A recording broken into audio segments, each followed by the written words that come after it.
ঘাড়ে হাত রাখলে সবাই বন্ধু হয় না। হাত বাড়ানোটাই যে সাহায্যের হাত বাড়ানো, সেটি কখনোই সত্যি নয়।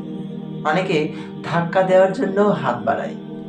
কার হাতটা আপনাকে সাহায্য করবে সেটি ভালোভাবে মাথায় রেখে কোন হাতটি আপনার দিকে সাহায্যের হাত বাড়িয়ে দিচ্ছে সেই হাতটি নিশ্চিত করুন। সমাজে এমন অনেক মানুষ আছে যারা আপনাকে দেখাবে যে তারা আপনাকে সাহায্য করছে, কিন্তু কিভাবে তারা আপনার ক্ষতি করছে আপনি তখন না বুঝতে পারলেও পরবর্তীতে চরমভাবে বুঝতে পারবেন, এবং তার ক্ষতিটা এত বিশাল হবে যে আপনাকে ভিতর থেকে এবং বাহির থেকে দুমড়ে মুচড়ে দিবে।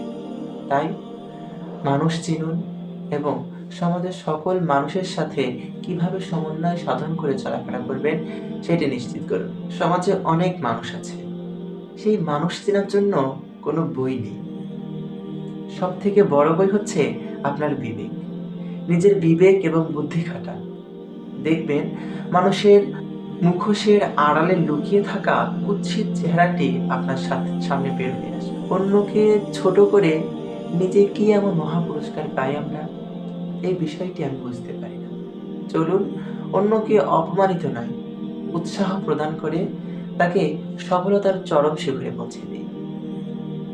একটি জিনিস মনে রাখবেন, যেসব মানুষ অন্যের ক্ষতি করে আনন্দিত হয়, আমার চরমভাবে জানতে ইচ্ছা করে তারা শুধু আনন্দ পায় নাকি অন্য কিছু। তারা বুঝতেও পারে না তারা মানুষকে অপমানিত করার মাধ্যমে নিজেকে কত হেয় প্রতিপন্ন করে। তারা নিজেই নিজেকে সমাজের খুব নিচু মানসিকতার লোকে পরিণত